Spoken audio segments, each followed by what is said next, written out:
Assalamualaikum warahmatullahi wabarakatuh.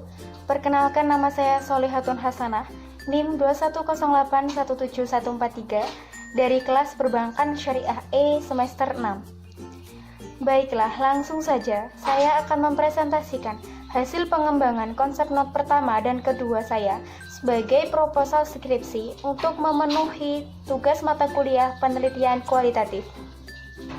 Yang pertama, judul penelitian ini adalah pengaruh non-performing financing atau NPF, financing to deposit ratio atau FDR, dan dana pihak ketiga atau DPK terhadap profitabilitas BRI Syariah di Indonesia periode 2015 sampai 2019.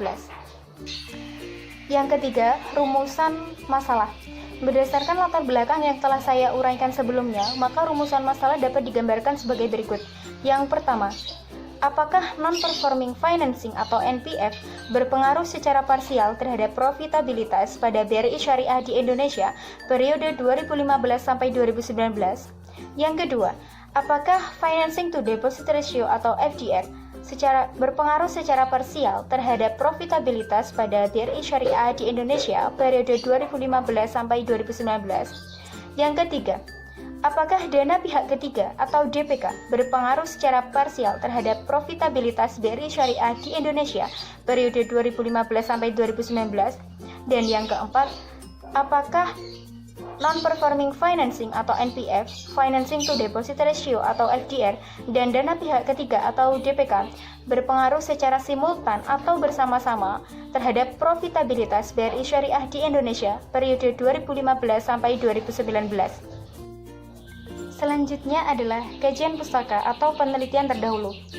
Yang pertama adalah penelitian yang dilakukan oleh Megawati pada tahun 2019 yang berjudul Pengaruh DPK, FDR, dan NPF terhadap profitabilitas pada Bank BNI Syariah di Indonesia periode 2011 sampai 2018. Hasil penelitian menunjukkan bahwa DPK dan FDR berpengaruh terhadap ROA, sedangkan DPK, FDR, dan NPF secara bersama-sama atau simultan berpengaruh terhadap ROA. Yang kedua, penelitian yang dilakukan oleh Nurul Altifah Dewi pada tahun 2019 yang berjudul Analisis Pengaruh Non-Performing Financing atau NPF, Financing to Deposit Ratio atau FDR, dan Biaya Operasional Pendapatan Operasional atau BOPO terhadap profitabilitas pada BNI Syariah di Indonesia periode 2015 sampai 2019. Penelitian ini memberikan hasil bahwa NPF, FDR, dan BOPO secara simultan berpengaruh terhadap ROA, sedangkan NPF secara parsial tidak berpengaruh signifikan terhadap ROA. FDR berpengaruh tidak signifikan terhadap ROA, sedangkan BOPO berpengaruh negatif signifikan terhadap ROA. Yang ketiga, penelitian yang dilakukan oleh Muksal pada tahun 2018 yang berjudul The Impact of Non-Performing Financing atau NPF to Profitability, Return on Equity at Syariah Bank in Indonesia. Hasil penelitian menunjukkan bahwa the results show that the variable non-performing financing atau NPF has a negative and significant effect on return on equity atau ROE. Selanjutnya adalah teori. Teori yang pertama, profitabilitas bank. Menurut Munawir, profitabilitas bank adalah kemampuan perusahaan dalam menghasilkan laba selama periode tertentu. Rasio perhitungan profitabilitas yang digunakan oleh peneliti yaitu return on asset atau ROA, di mana jika ROA bank semakin besar, maka semakin besar pula tingkat keuntungan yang dicapai oleh bank tersebut. Teori kedua, non-performing financing atau NPF.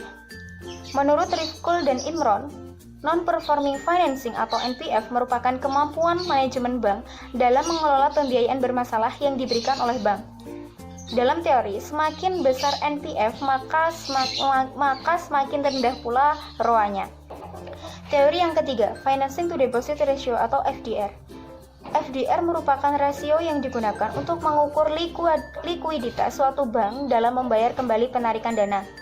Dalam teori, apabila FDR semakin tinggi, maka semakin besar pula ROA yang dihasilkan oleh suatu bank.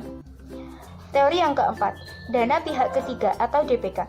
Dana pihak ketiga adalah dana yang dihimpun dari masyarakat berupa tabungan, deposito, dan giro.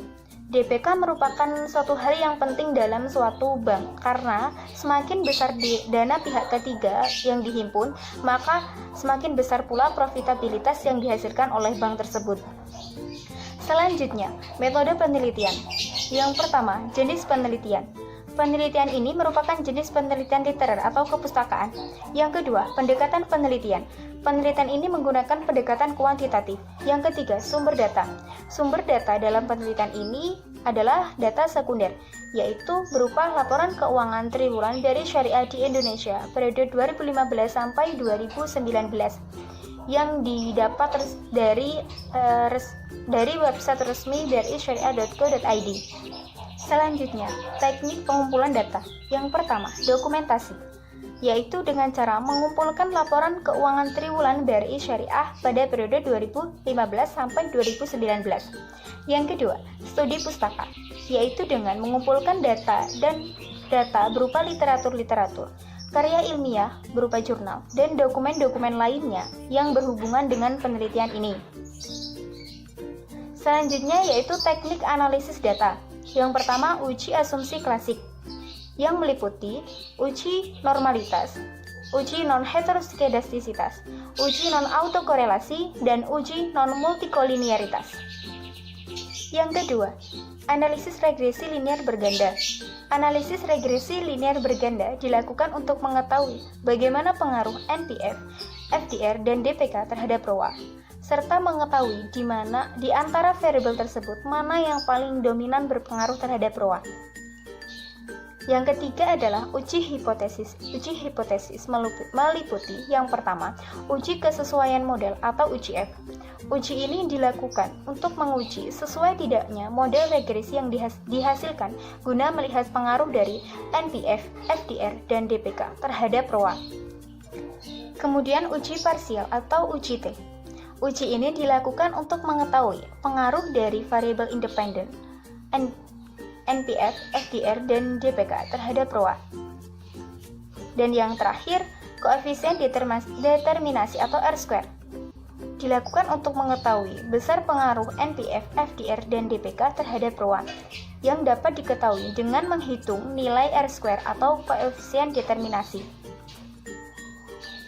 Demikian tadi presentasi saya terkait pengembangan konsep not pertama dan kedua saya sebagai proposal skripsi untuk memenuhi tugas mata kuliah penelitian kualitatif. Apabila ada kurang lebihnya saya mohon maaf. Wassalamualaikum warahmatullahi wabarakatuh.